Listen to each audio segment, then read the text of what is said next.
everyone! Welcome back to my YouTube channel, this Lucy Vlogs. For today's video guys, papakita ko sa inyo ang panibagong recipe ang aking iluluto ngayon. Ito po ay pork caldereta. Ayan, ito po ang mga sangkap. Nakikita niyo po, meron tayong bell pepper, may garlic, may onion, may chili. Ito po yung ating meat.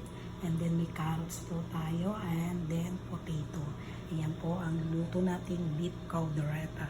Filipino style naman po tayo guys. Ito po ay para sa atin at sa kanila ay steak naman. Kaya ito ang ilututo ko para sa video na to.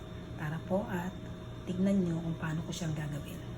So guys, dito po ay nagpainit na ako. Magpainit na ng mantika at ilalagay ko na po muna ang ating carrots at potato. Pipirito muna po natin ng kaunti bahagya. Guys, pinagsabay ko na po ang ating potato sa carrots. Ngayon din po natin yun guys, pag naprito natin yung bahagya. Hindi ko na hinango, side na lang natin, side. Hindi na natin ang bawang ang sibuyas.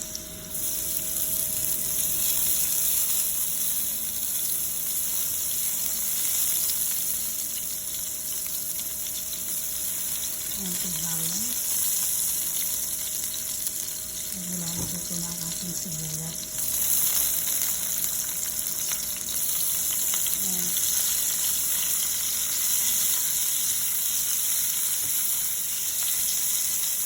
So guys, ito na.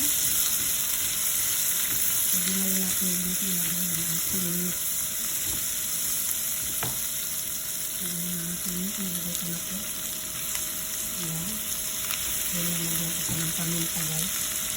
Ito yung paminta. Paligyan lang po.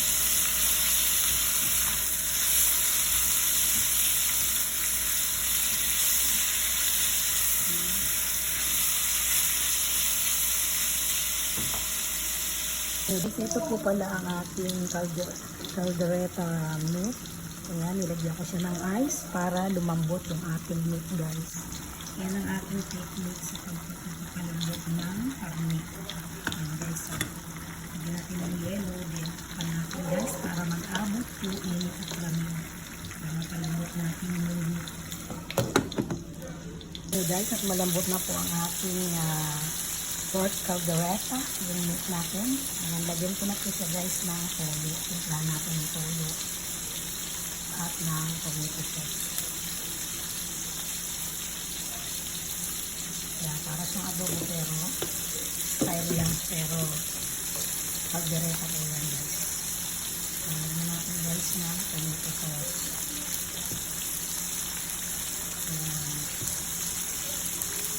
Haluin natin guys para makakuluan pa yung ating tomato sauce and then yung soy sauce. Haluin natin guys. Nakukulangan ako guys sa paminta. Dagdagan ko pa sa guys ng paminta. Dagdagan natin ng paminta.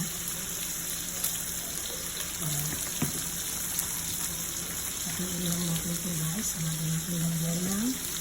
Lemon. Lagyan natin sa asin nyo guys. Patuloy muna natin. Ito na po ang ating lemon. Lagyan na po natin ang ating meat caldereta. Yung naka-asin na guys. Ayan. Kaunti lang nilagay ko guys. Bigya ko lang siya. Then pakulan lang natin sa guys bago natin hanguin o bago haluin. Ayan. Ang galing ko lang dyan yung buto. Ayan guys. Ang ating meat caldereta. Okay na po ang ating meat caldereta. Pwede na po natin siyang hanguin. Ayan, malambot na guys ang laman ng ating meat. Ayan, hanguin na po natin. Ito na po ang ating caldereta, meat caldereta. Yun lamang po guys. Thank you sa panonood. If you like this video, please like and comment and subscribe. Hit the notification bell para mas updated po kayo sa mga video aking in-upload. Yun lamang po, this Lucy Vlogs and said thank you very much and God bless. Bye-bye.